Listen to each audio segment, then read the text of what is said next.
Hello friends, welcome to my channel unique mehndi design. इस subscribe के button पर click करके मेरे चैनल को सब्सक्राइब करें और बेल आइकन पर क्लिक करके आप देख पाएँ मेरे वीडियोस को सबसे पहले। Please friends, subscribe my channel.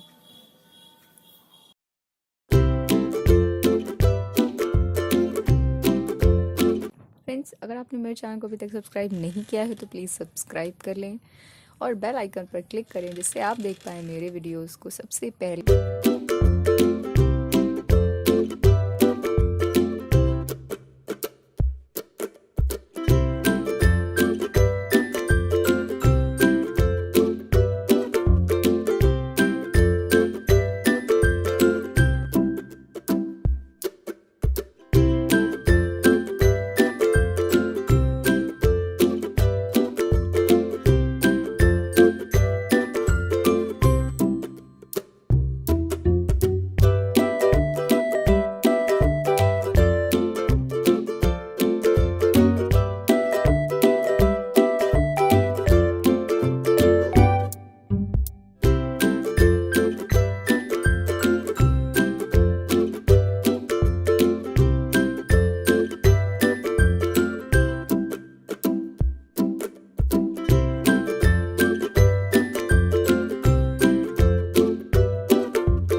आपने मेरे चैनल को अभी तक सब्सक्राइब नहीं किया है तो प्लीज़ सब्सक्राइब कर लें और बेल आइकन पर क्लिक करें जिससे आप देख पाएँ मेरे वीडियोस को सबसे पहले। और फ्रेंड्स, अगर आपको वीडियो पसंद आई हो तो कमेंट बॉक्स में कमेंट ज़रूर करें और मुझे बताएं कैसा लगा आपको वीडियो, और वीडियो पे एक लाइक ज़रूर करें।